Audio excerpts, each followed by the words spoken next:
Hello everybody, मैं प्रताप सिंह प्रतिज्ञा academy YouTube channel पर आपका हार्दिक स्वागत करता हूं। और आज जो आप लोग टॉपिक लेकर आए हुए हैं तो उसमें सबसे पहले आप लोगों को बता दूं कि आज मैं एक नया सब्जेक्ट चालू करने वाला हूं। वह सब्जेक्ट आपका होगा ज्योग्राफी। और मैं आप लोगों को बता दूं कि आज मैं ज्योग्राफी के बारे में मैं उसका परिचय कि ज्योग्राफी है क्या और ज्योग्राफी के अंतर्गत आप लोगों को क्या क्या पढ़ना है, मतलब कि आप समझ सकते हैं कि आज मैं ज्योग्राफी का इंट्रोडक्शन एंड सिलेबस के बारे में बात करने वाला हूं। ठीक है।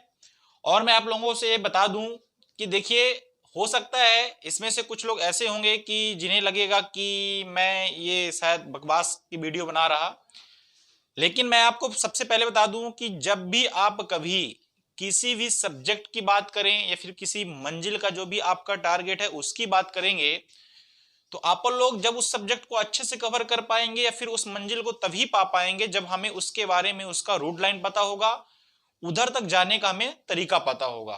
तो इस चीज को सबसे पहले आप ध्यान दीजिए, ठीक है ना। या फिर आप लोग इस प्रकार समझ सकते हैं कि कोई भी सब्जेक्ट आपका एक प्रकार से दुश्मन ही माना जाता है, ठीक है ना।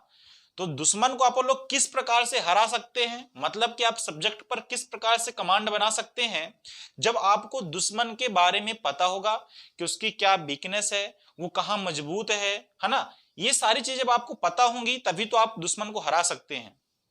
इसी प्रकार से आप कोई भी सब्जेक्ट यदि कभी भी स्टार्ट कर रहे हैं या कभी भी आप इसे पढ़ने के लिए जब काम करें, तो सबसे पहले आपको उसके बारे में पता होना चाहिए कि वह सब्जेक्ट है क्या, उसके अंतर्गत आपको क्या पढ़ना है। सबसे पहले आपको इस चीज को ध्यान देना पड़ेगा, ठीक है ना। हो सकता है 20 से 25 मिनट या फिर आपके 10-15 मिनट ओवर लग सकते हैं, आपके लिए खराब हो सकते हैं, लेकिन एक बता दूं मैं कि सब्जेक्ट में एक अच्छी अप्रोच बनाने के लिए, एक अच्छी थिंकिंग बनाने के लिए, अच्छे कॉन्सेप्ट लाने के लिए आपको एक बार उसके सिलेबस के बारे में, उसके जो उसका बेस है उसके बारे में आपको जानना चाहिए, ठीक है ना। ठीक है ना। इसमें से कुछ लोग ऐसे होंगे शायद जो ज्योग्राफी पढ़ चुके होंगे और कुछ लोग ऐसे होंगे जिनका फर्स्ट टाइमिंग होगा, ठीक है ना। लेकिन मैं आप लोगों को बता दूं कि मैं जो भी ज्योग्राफी आज आप लोगों के सामने कवर करने वाला हूं, जो भी मैं आज से कंटिन्यू ज्योग्राफी आप लोग के सामने चलाऊंगा, तो वह आपका एक कांस्टेबल से लेके यूपीएससी के प्री लेवल तक, यहां तक कि मैं पीटी ऑल स्टेट पीटी की बात करूं या फिर कितने बड़े से बड़े एग्जाम की बात करूं, छोटे से छोटे एग्जाम की बात करूं, मैं सारे कॉन्सेप्टों को आप लोग के सामने लेकर आऊंगा। दूसरी बात, देखिए कुछ लोग ऐसे हैं कि जो शायद ज्योग्राफी पढ़ चुके हैं, लेकिन मैं दावे के साथ कह सकता हूं कि जब मेरी क्लासें होंगी आप इन क्लासों को पूरा कवर करेंगे, इसके बावजूद आपको कई सारे कॉन्सेप्ट आपको नए मिलेंगे, ठीक है ना। इस चीज को भी आपको ध्यान देना है। इसके बाद मैं आप लोगों को बता दूं कि जो मैं सिलेबस कवर करने वाला हूं वह आपका सिविल सर्विसेज हो या वनडे एग्जाम हो, ये किसी प्रकार का एग्जाम हो, इंडिया का ऑल कॉम्पिटिटिव एग्जाम का जितना भी ज्योग्राफी का सिलेबस है, जिस टाइप्स के भी क्वेश्चन आते हैं, मैं उस टाइप्स का इसमें कवर करूंगा। दूसरी बात, मैं इसमें आपका एनसीईआरटी पैटर्न को भी इंक्लूड किया हूं और साथ में सारे कॉन्सेप्ट प्रीवियस पेपर के बेस्ड पर और जो आगे की आने वाली संभावनाएं हैं उन सभी के बारे में मैं इसमें डिस्कस करने वाला हूं, ठीक। फिर जो नई बात यह है कि मैं सारे अपडेटेड क्वेश्चन, मतलब कि सबसे बड़ी बात मैं आप लोगों को बता दूं कि मैं क्लास के साथ साथ आपको लगभग सभी क्लास में लास्ट में कुछ मैं प्रश्न दूंगा, ठीक है ना। वो जो प्रश्न हो सकते हैं कि आपके एक मेंस कॉन्सेप्ट के भी और पीटी दोनों टाइप्स के क्वेश्चन हो सकते हैं, तो ये आपके लिए प्लस पॉइंट होगा। साथ में जब भी मैं सब्जेक्ट को कवर कर लूंगा, इसके बाद मैं आपको लास्ट पर आपका इसका जो है तो जितने भी क्वेश्चन बनेंगे, चाहे वो मेंस टाइप्स के क्वेश्चन बने या प्री टाइप्स के क्वेश्चन बने, उन्हें भी मैं कवर करवाऊंगा, उनका एक टेस्ट सीरीज चालू करूंगा, ठीक। इस चीज को याद रखना है। अब मैं बात करता हूं कि मैं सिलेबस को किस प्रकार से कवर करने वाला हूं। तो याद रखिएगा कि जो मैं सिलेबस कवर करूंगा वह ऑल एग्जाम के लिए होगा, ऑल एग्जाम के लिए होगा, इस बात के लिए समझिए। और साथ में यदि मैं सिविल सर्विसेज की बात करूंगा, यदि मैं सिविल सर्विसेज की बात करूं, चाहे वो एमपीपीएससी हो या फिर ऑल स्टेट की पीसीएस की मैं बात करूं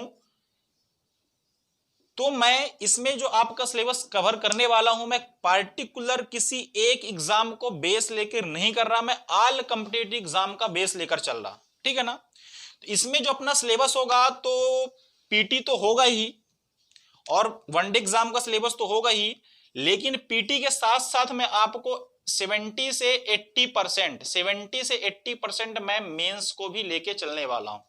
साथ में जहां भी जिस टॉपिक में मेंस के क्वेश्चन बनेंगे उन क्वेश्चन को भी मैं इंक्लूड कर दूंगा। उस प्रकार से मैं आपको, देखिए मैं एक बता दूं, मैं आप लोगों के सामने बहुत सारे प्लेटफॉर्मों पर ज्योग्राफी आप लोगों ने पढ़ चुकी होगी, ठीक है ना, या फिर ऐसा भी है कि आप लोगों ने कई सारे टीचरों से भी पढ़ चुका होगा, लेकिन मैं बता दूं कि मेरे पढ़ाने का एक तरीका अलग है। और दूसरी बात, मैं आपको ऐसा कुछ नहीं है कि मैं कोई जंप करके सब्जेक्ट को निकलने वाला हूं। एक एक टॉपिक, वो चाहे कोई फैक्ट हो या कोई डिस्क्रिप्टिव हो, मैं सारी चीजें पढ़ाने के साथ, समझाने के साथ साथ मैं आप लोगों को बोलकर भी लिखवाऊंगा, जिससे कि आपकी एक बेस्ट तरीके की नोट्स भी साथ में कंप्लीट हो सके। आपको दोबारा ना किसी बुक की पढ़ने की जरूरत है और ना ही किसी फिर क्लास लेने की जरूरत है। यदि आप एक बार पूरे सिलेबस के साथ, पूरे वीडियो के साथ, पूरे क्लास के साथ यदि आप एक बार ज्योग्राफी कंप्लीट करेंगे तो यकीन करिए जो नेक्स्ट आने वाले एग्जाम है वह उनके भी जितने भी क्वेश्चन है आपके सब इसी क्लास के अंतर्गत होंगे। ठीक है ना। इस चीज को आपको समझना है। ठीक, तो अब आप लोग थोड़ा सा सब्जेक्ट की ओर स्टार्टिंग करने वाले हैं, तो देखते हैं सब्जेक्ट के बारे में। तो समझिएगा थोड़ा सा यहां से आप लोग, जो आज आप लोग कवर करने वाले हैं, जैसे मैंने आप लोग को बता दिया कि जियोग्राफी के बारे में आज आप लोग कवर करेंगे, मतलब कि भूगोल के बारे में अपन पढ़ने वाले हैं। इस चीज को आपको ध्यान देना है। देखिए, सब्जेक्ट को पढ़ने से पहले ये सब्जेक्ट क्या है, इस सब्जेक्ट के अंदर आप लोगों को क्या पढ़ना है, ये पहले पता होना चाहिए। जब हमें ये पता होगा कि ये सब्जेक्ट किस चीज से बिलोंग करता है, किन टॉपिकों से बिलोंग करता है, तो आधी चीजें तो आपकी ऑटोमेटिक इसमें ही क्लियर हो जाएंगी। ठीक है ना।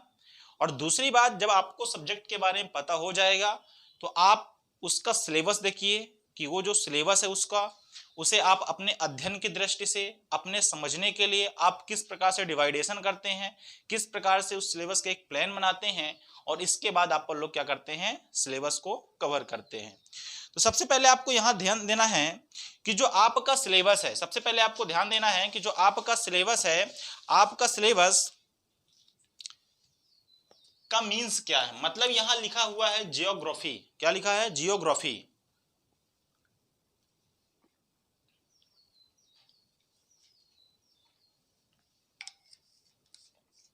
तो जियोग्राफी का मीन्स क्या है, सबसे पहले आपको यह समझना है। देखिएगा तो समझिए, देखिए यहां दो वर्ड छुपे हुए हैं, एक है जियो और दूसरा है आपका क्या, ग्राफी। अब इसका मीन्स क्या है, जियो का मीन्स क्या होता है, ग्राफी का मीन्स क्या होता है। तो जियो का मीन्स होता है, आपको समान तौर पर पता होगा, अर्थ, और जो आपका जियोग्राफी का मीन्स जो होता है वह होता है डिस्क्रिप्शन। क्या होता है, डिस्क्रिप्शन। ठीक है ना। यदि आप लोग हिंदी में समझ सकते हैं इसको तो इस प्रकार समझ सकते हैं, पृथ्वी का वर्णन। ठीक है ना, इस चीज को समझिए। तो ज्योग्राफी का मीन्स क्या होता है, तो ज्योग्राफी का मतलब होता है जियो प्लस ग्राफी। जियो का मीन्स आप समझ सकते हैं अर्थ, और ग्राफी का मीन समझ सकते हैं आप डिस्क्रिप्शन, या फिर हिंदी में इसको समझ सकते हैं पृथ्वी का वर्णन। तो सीधी सीधी बात यहां से अपन को ये क्लियर होती है कि ज्योग्राफी के अंतर्गत आप लोग क्या पढ़ते हैं, तो ज्योग्राफी के अंतर्गत आप लोग पढ़ते हैं पृथ्वी का वर्णन। देखिए, मैं ऐसा नहीं बोल रहा कि पृथ्वी का अध्ययन करते हैं, पृथ्वी का अध्ययन नहीं बोल रहा मैं। यदि पृथ्वी का अध्ययन की बात करेंगे तो उसमें हो जाएगा आपका जियोलॉजी। क्या हो जाएगा, जियोलॉजी। ये हो जाएगा आपका पृथ्वी का अध्ययन, और ये कहलाता है आपका पृथ्वी का वर्णन। तो आपन को केवल जियोलॉजी नहीं पढ़ना, मतलब कि जियोलॉजी की जब मैं बात करूंगा तो इसका मीन्स ये हो जाएगा कि ओनली फॉर स्टडी, इसमें किस चीज के स्टडी करेंगे, तो इसमें करेंगे आप लोग ओनली अर्थ का। इसका मीन्स ये हुआ कि जब मैं जियोलॉजी बात करूंगा तो उसमें केवल आप लोग अर्थ के बारे में पढ़ेंगे। किसके बारे में पढ़ेंगे?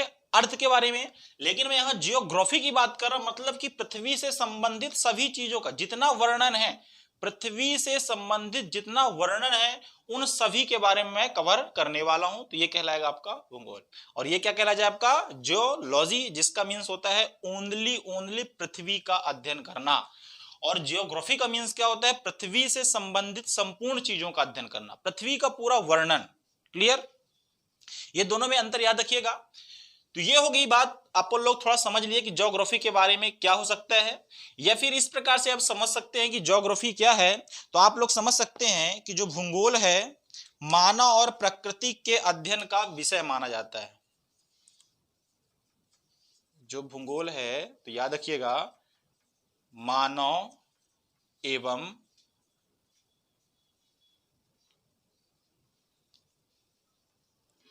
प्रकृति का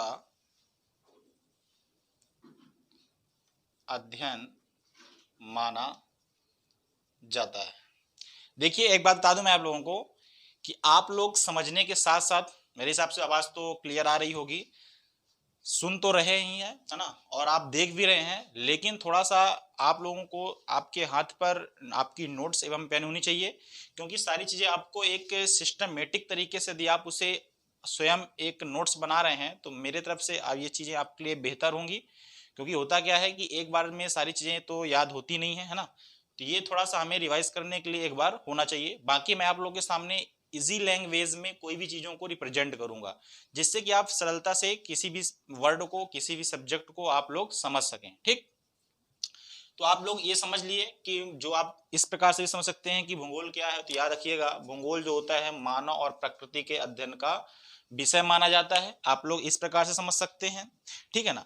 अब यहीं से एक बहुत ही अच्छा क्वेश्चन आता है कि भूगोल शब्द का मतलब ज्योग्राफी शब्द का सर्वप्रथम यूज किसने किया था? ज्योग्राफी शब्द का सर्वप्रथम यूज किसने किया था? तो ये आपको नाम याद रख लेना है,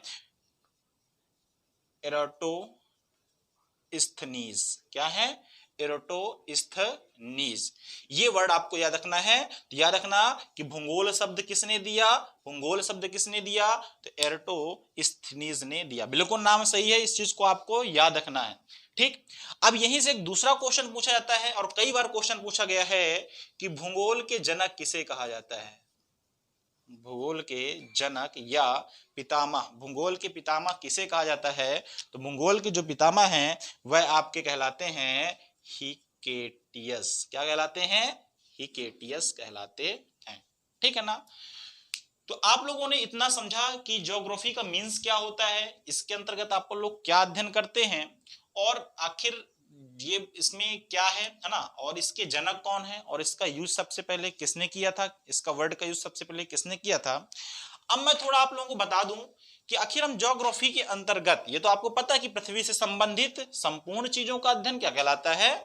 ज्योग्राफी कहलाता है। ठीक है ना, पृथ्वी से संबंधित संपूर्ण चीजों का अध्ययन क्या कहलाता है? ज्योग्राफी कहलाता है।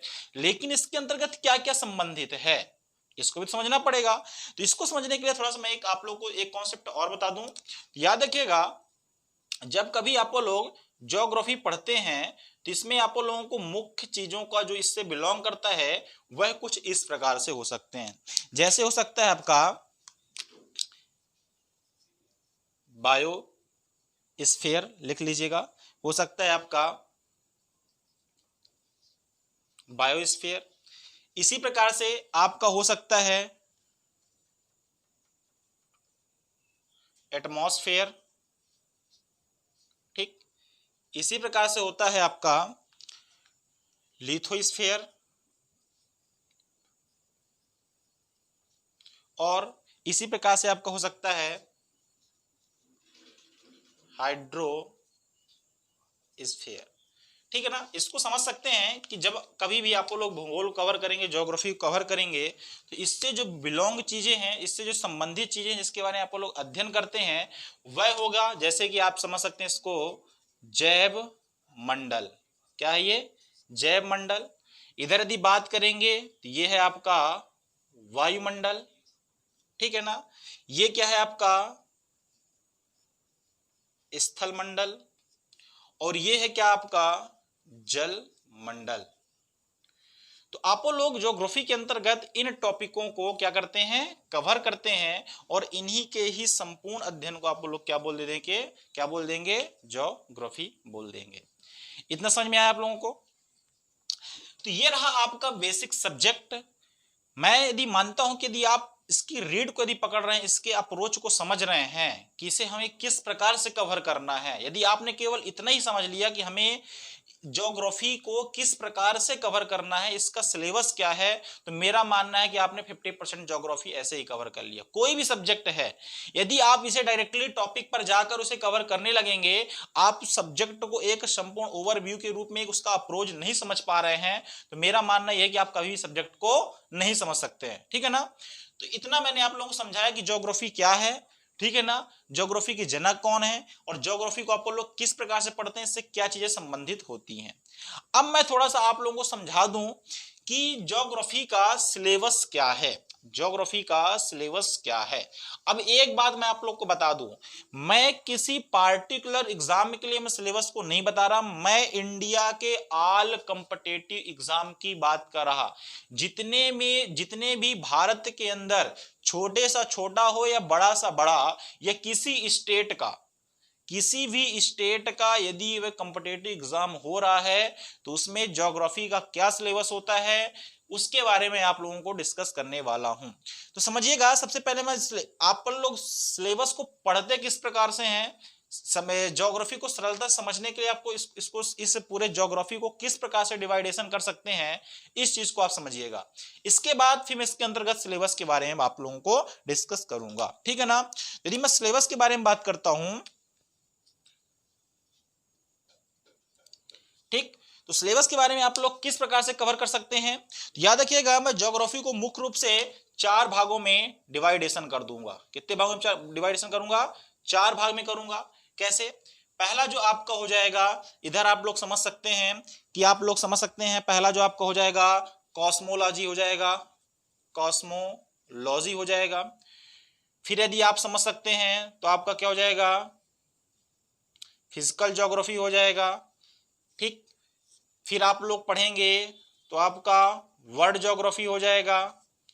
फिर इसके बाद यदि आप पढ़ेंगे तो आपका एक हो जाएगा इंडियन ज्योग्राफी हो जाएगा, ठीक है ना। तो इस प्रकार से आप ज्योग्राफी के सिलेबस को अपने अध्ययन की दृष्टि से, मैं तो इसी प्रकार से इसी सिलेबस को अकॉर्डिंग ही काम करता हूं, ठीक है ना। तो याद रखने का कि सिलेबस में आप पूरी ज्योग्राफी को किस प्रकार से पढ़ने के लिए बांट सकते हैं। कॉस्मोलॉजी मतलब कि आप ब्रह्मांड का अध्ययन करेंगे, ठीक है ना, ब्रह्मांड का अध्ययन करेंगे। फिजिकल ज्योग्राफी मतलब कि भौतिक भूगोल की बात करेंगे, ठीक है ना। वर्ल्ड ज्योग्राफी मतलब कि आप विश्व की भूगोल की बात करेंगे। और फिर आप लोग भारतीय भूगोल की बात करेंगे।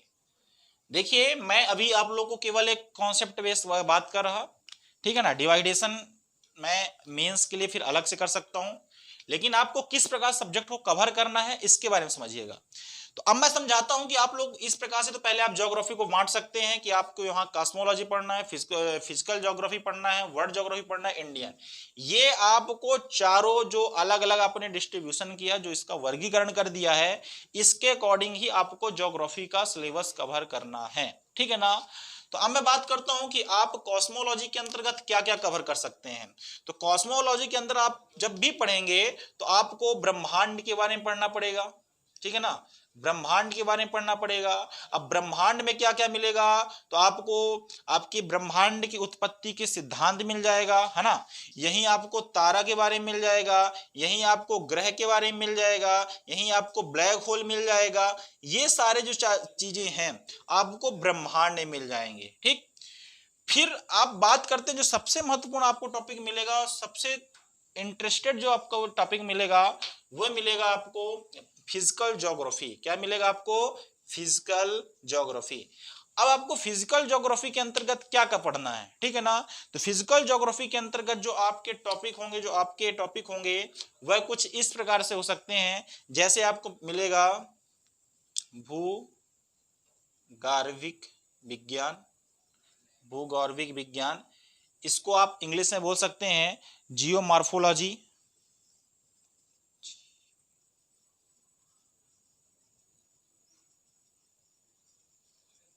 जियोमॉर्फोलॉजी, ठीक है ना। भूगर्भिक विज्ञान पढ़ सकते हैं, जिसमें हम पार्टिकुलर पृथ्वी के अंदर की बात करेंगे, पृथ्वी के अंदर कि पृथ्वी के अंदर क्या है, पृथ्वी से ऊपरी लेयर में क्या है।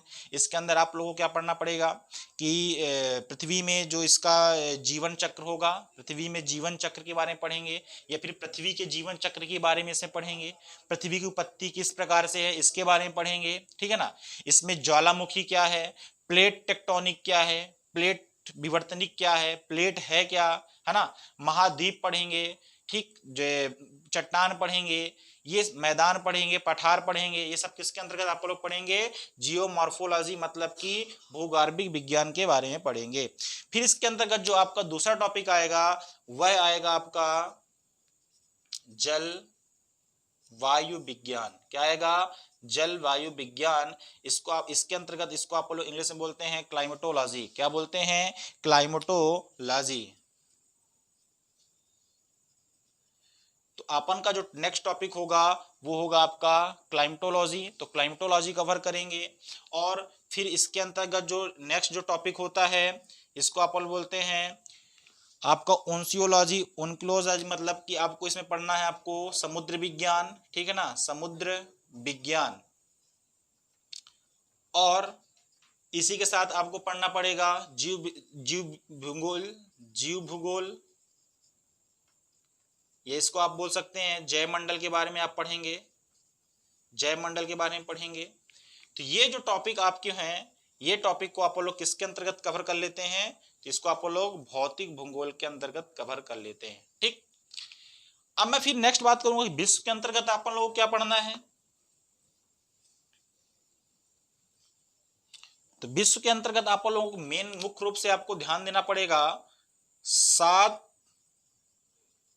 महाद्वीप के अंतर्गत जितने भी देश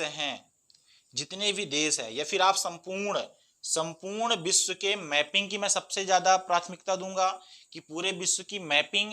और उस मैपिंग के बाद आपके 7 कॉन्टिनेंटल के बाद कॉन्टिनेंट में जितनी भी कंट्रियां हैं उन कंट्रियों का राजनैतिक हो या भौगोलिक परिदृश्य हो, उससे संबंधित मैं पूरा आपको इसमें कवर करने वाला हूं। देखिए कहीं कहीं आपको विश्व भूगोल और भौतिक भूगोल को एक मिक्सअप पढ़ाते हैं, लेकिन मैं इनको दोनों को अलग डिवाइडेशन करता हूं क्योंकि ये थोड़ा सा अलग पार्ट हो जाता है। और विश्व भूगोल में मैं आपकी सारी चीजों को कवर करूंगा, ठीक है ना, पूरे विश्व के बारे में इसमें कवर कर दूंगा। फिर आप लोगों को पढ़ना है क्या, भारतीय भूगोल। क्या पढ़ना है, भारतीय भूगोल। तो भारतीय भूगोल के बारे में यदि मैं सिलेबस के बारे में डिस्कस करूं तो इसके बारे में आपको क्या कवर करना पड़ेगा। तो भारतीय भूगोल देखिए, अब मैं बात करता हूं कि अपन को सभी देशों का पार्टिकुलर भूगोल नहीं पढ़ना। क्यों, क्योंकि अपन इंडिया में है तो इंडिया के सिलेबस को थोड़ा सा एक सिस्टमेटिक तरीके से एक थोड़ा सा डीप पढ़ना पड़ता है। उसका रीजन ये है क्योंकि आप इंडिया के एग्जाम दे रहे हैं तो स्वाभाविक रूप से इंडिया को ही फोकस करेगा। और दूसरी बात मैं आप लोगों को ये बता दूं कि संपूर्ण भूगोल के अंतर्गत जो सबसे ज्यादा जो वेटेज होता है इंडियन ज्योग्राफी का होता है, ठीक है ना। पार्टिकुलर पीटी और आपका पीटी एग्जाम के लिए और वनडे एग्जाम में जो क्वेश्चन बनते हैं वो आपके भारतीय भूगोल से ज्यादा बनते हैं, इंडियन ज्योग्राफी से ज्यादा बनते हैं। इसलिए थोड़ा सा अपन को इंडिया के बारे में थोड़ा सा अच्छे से जानकारी रखनी होती है, ठीक है ना। तो इसके बारे में थोड़ा सा इंडियन के बारे में आपको मैं सिलेबस बता दूं कि इंडिया के अंतर्गत आपको क्या पढ़ना है।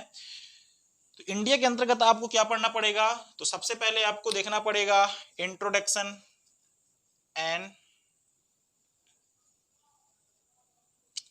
ठीक है ना। इंट्रोडक्शन सबसे पहले पढ़ने का, आपको भारत का इंट्रोडक्शन क्या है। तो एन इंट्रोडक्शन की बात करूंगा मैं, भारत का परिचय पढ़ेंगे, ठीक है ना। सबसे पहले आप लोगों को भारत का परिचय पढ़ना है।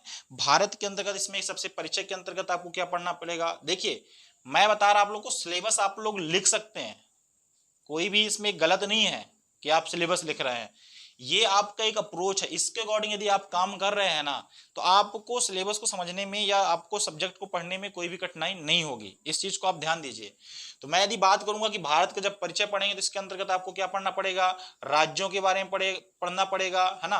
राज्य से सबसे पहले तो आपको ये पढ़ना है कि भारत की स्थिति, विश्व में भारत की स्थिति क्या है। तो सबसे पहले आपको पढ़ना पड़ेगा भारत की स्थिति के बारे में। इसके बाद आपको पढ़ना पड़ेगा इसके राज्यों के बारे में। इसके बाद आपको पढ़ना पड़ेगा इससे संबंधित जितने भी देश हैं, पड़ोसी देश के बारे में। और फिर यदि आप करंटली देखेंगे तो इनसे संबंधित जितने भी विवाद हुए हैं देशों से, या फिर एक समान जो परिचय है भारत का, उसके बारे में आप लोग इसके में पढ़ने वाले हैं। ठीक, फिर मैं इसका जो नेक्स्ट टॉपिक होगा वो थोड़ा सा इंपॉर्टेंट होगा, उसके बारे में आप लोग क्या पढ़ेंगे, उसके बारे में आप लोग क्या पढ़ेंगे, तो उसमें आप लोग पढ़ने वाले हैं फिजिकल। आपका मतलब कि आपको फिजिकल, इंडियन का जो फिजिकल ज्योग्राफी है, मतलब कि आप इस प्रकार समझ सकते हैं कि भारत का भौगोलिक प्रदेश,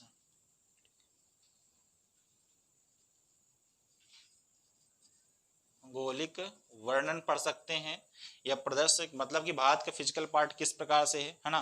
तो इसमें अंतर्गत आपको क्या पढ़ना पड़ेगा, तो इसके अंतर्गत आपको पढ़ना पड़ेगा मुख्य रूप से पर्वत, पठार, मैदान, है ना। ये सब सारी चीजें जो हैं आपकी इसके बारे में पढ़नी पड़ेंगी। ये आपका दूसरा टॉपिक होगा इंडियन ज्योग्राफी के अंतर्गत। फिर आप लोग जो कवर करने वाले हैं इसके बाद जो कवर करेंगे, जो तीसरा टॉपिक होगा वह होगा आपका ड्रेन सिस्टम पैटर्न, मतलब कि अपवाह तंत्र पढ़ेंगे। अपवाह तंत्र कहाँ से आपको पता है, नदी तंत्र से है ना। तो भारत के अंदर जितना भी पूरा भारत का जितना भी नदी तंत्र है उसके बारे में पढ़ेंगे, चाहे छोटी से लेके बड़ी से बड़ी तक, है ना। फिर इसके बाद आप लोग इसमें क्या पढ़ने वाले हैं, इसमें आप लोग जो पढ़ने वाले हैं वह होगा आपका भारत का जलवायु, भारत की जलवायु के बारे में आप लोग पढ़ेंगे। फिर इसके बाद आप लोगों को क्या पढ़ना है, तो भारत से संबंधित भारत की मिट्टी के बारे में पढ़ेंगे, सॉइल के बारे में पढ़ेंगे, है ना। तो मृदा के बारे में आप लोग पढ़ेंगे कि भारत की मृदा किस प्रकार से है ना। जब आप लोग अपवाह तंत्र के अंतर्गत पढ़ेंगे तो इससे संबंधित नदी के साथ साथ नदी परियोजना भी पढ़ेंगे, ठीक। जलवायु पढ़ेंगे, जलवायु के बाद आप लोग मृदा पढ़ेंगे, और मृदा के पश्चात आप लोग भारत में एग्रीकल्चर मतलब कि कृषि के साथ आपको उद्योग पढ़ने को मिलेगा। उद्योग के साथ आपको क्या पढ़ने को मिलेगा, याद रखिएगा, थोड़ा सा इसको मैं अच्छे से लिख दूं। कृषि पढ़ना है, कृषि के साथ आपको इंडस्ट्री मतलब कि उद्योग पढ़ना है। इसके बाद आपको क्या पढ़ना है, खनिज मतलब कि मिनरल्स पढ़ना है, ठीक। ये थोड़ा सा आपका आर्थिक भूगोल से संबंधित होता है, इसमें कवर करना है।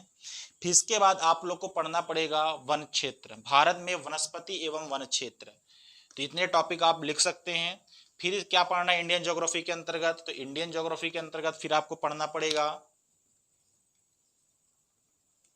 वनस्पतियां या वन क्षेत्र के बारे में, कि भारत के अंदर किस प्रकार के वन क्षेत्र हैं, भारत में किन किन प्रकार के वन क्षेत्र हैं, है ना। किस पोजीशन पर कौन से वन क्षेत्र हैं, उनमें किस प्रकार की वनस्पतियां पाई जाती हैं, उनकी क्या जलवायु है, इसके बारे में आप लोग क्या करने वाले हैं, अध्ययन करने वाले हैं। तो ये हो जाएगा वनस्पति एवं वन क्षेत्र। फिर इसके बाद क्या पढ़ना है अपन को, तो फिर इसके बाद आप लोग पढ़ना है परिवहन, भारत में परिवहन के बारे में पढ़ेंगे, ठीक, कि भारत के अंतर्गत परिवहन की क्या पोजीशन है। तो इसके अंदर आप लोग जल के मार्ग की बात करेंगे, वायु मार्ग की भी बात करेंगे, रेल मार्ग की भी बात करेंगे, ठीक है ना। और आपका नेशनल हाईवे की बात करेंगे, कौन कौन सी योजनाएं हैं, ये सब कवर करेंगे। याद रखिएगा, मैं ये सब जो पढ़ाने वाला हूँ वह मैं मैपिंग के थ्रू पढ़ाने वाला हूँ। याद रखिएगा, मेरे पूरी ज्योग्राफी के अंतर्गत मैप ही फॉलो करिए आप लोग। जब भी कभी आप पढ़िएगा तो आपको मैप तो जरूर साथ में लेके रहना है। क्योंकि मैं आप लोग को बता दूं कि जब भी कभी ज्योग्राफी आप कवर करिए तो यदि आप मैप के अकॉर्डिंग काम कर रहे हैं, यदि आपसे अच्छी मैपिंग है, आपकी कमांड यदि मैपिंग में है, तो यकीन करिए कि आपका 50% से भी ज्यादा आपकी ज्योग्राफी क्लियर हो जाएगी। इस चीज को आपको याद रखिएगा। बहुत सारे डेटा ऐसे होते हैं जो माइंड से निकल जाते हैं, लेकिन यदि आप उसे मैपिंग के थ्रू क्लियर कर रहे हैं तो वह डेटा कभी भी माइंड से नहीं निकलेगा, ठीक। इस चीज को याद रखना है। इतना पढ़ने के बाद आपको यहाँ पढ़ना पड़ेगा थोड़ा सा भारतीय जनजातियों के बारे में बात करूंगा, है ना, कि कौन सी जनजाति किस राज्य में है, किन पर्वतों पर है, उनकी क्या संस्कृति है, इसके बारे में थोड़ा सा। हालांकि ये आपका इतिहास एवं संस्कृति का भी पार्ट होता है, लेकिन मैं ज्योग्राफी में एक मैपिंग वेस्ट, क्योंकि बहुत सारी चीजें ऐसी हैं कि मैं ज्योग्राफी के अकॉर्डिंग बहुत सारी चीजों को इसमें इंक्लूड करके पढ़ा सकता हूं, ठीक है ना। तो आपको यहाँ पढ़ना है आपको भारतीय जनजाति के बारे में, ठीक। भारतीय जनजाति के बारे में आपको फिर यही आपको भारतीय जनजाति कवर करना है। फिर इसके बाद आपको जो करेंटली जो जनगणना है उसके बारे में कवर करना है, बेस से लेके पूरा। ये आपका पूरा भारतीय भूगोल का क्या है, सिलेबस है, जो आपको डीपली पढ़ना है। क्या करना है, ठीक है ना। तो इसे आप लोगों को क्या करना है, भारतीय भूगोल को डीपली थोड़ा सा क्लियर करना पड़ेगा। तो ये मैं थोड़ा सा आप लोगों को सिलेबस बताया, और साथ में बता दूं मैं कि मैं इंडियन ज्योग्राफी का ईवीएस से संबंधित, जैसे आपको जैव मंडल है ना, जैव मंडल के आपको मिलेगा, नेशनल पार्क मिल जाएंगे, अभ्यारण्य मिल जाएंगे, कौन सी परियोजना भारत के अंदर, जितनी भी ज्योग्राफी से संबंधित चीजें मैं इंक्लूड कर सकता हूँ सारी चीजें मैं इसमें इंक्लूड कर दूंगा। तो ये मेरा पैटर्न होगा ज्योग्राफी को कवर करने के लिए, ठीक है। तो आप लोग इस अकॉर्डिंग, अब सबसे महत्वपूर्ण बात यह है कि मैं आपको सिलेबस के साथ साथ मैं आप लोगों को साथ में आपके क्वेश्चन के बारे में भी मैं डिस्कस करने वाला हूं, ठीक है ना, कि किस टॉपिक से किस प्रकार का क्वेश्चन बनता है और किस प्रकार से क्वेश्चन पूछा जा सकता है, या किस प्रकार से क्वेश्चन को उसको घुमाया जा सकता है, इसके बारे में आप लोगों के साथ मैं सिलेबस के साथ साथ क्या करने वाला हूं, डिस्कस करने वाला हूं, ठीक।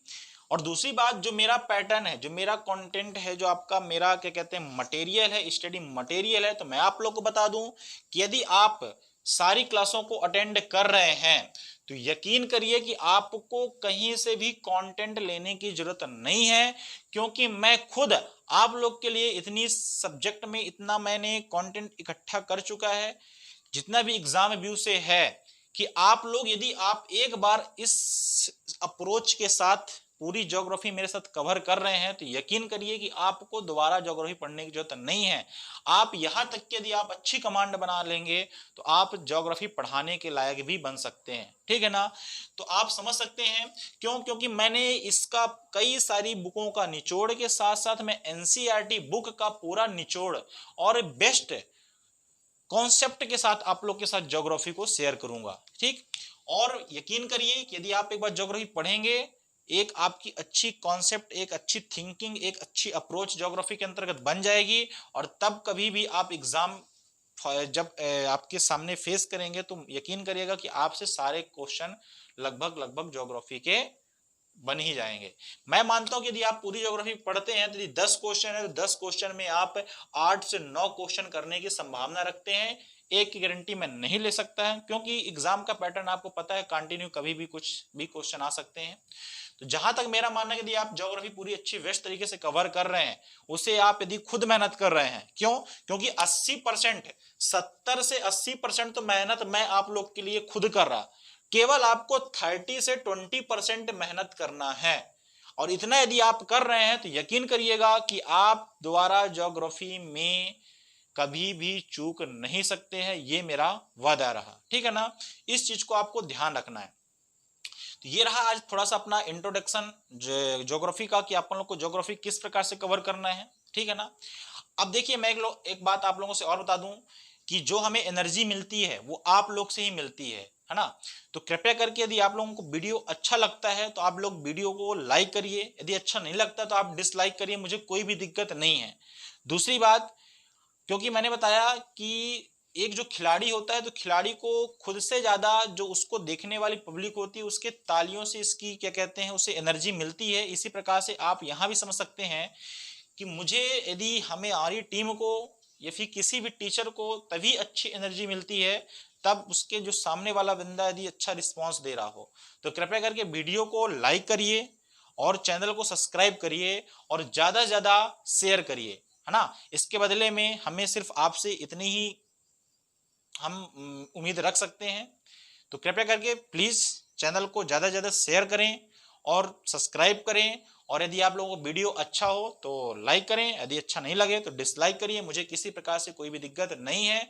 और किसी प्रकार से यदि आज के इस क्लास में, आज के सेशन में आपको किसी प्रकार से डाउट है या फिर अन्य भी किसी प्रकार से सब्जेक्ट से संबंधित डाउट है तो आप कमेंट बॉक्स पर कमेंट कर सकते हैं और हमसे इसका रिप्लाई ले सकते हैं।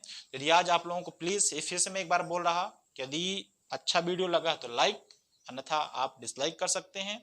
और आज मैं इस अपनी बात को समाप्त करता हूं। धन्यवाद।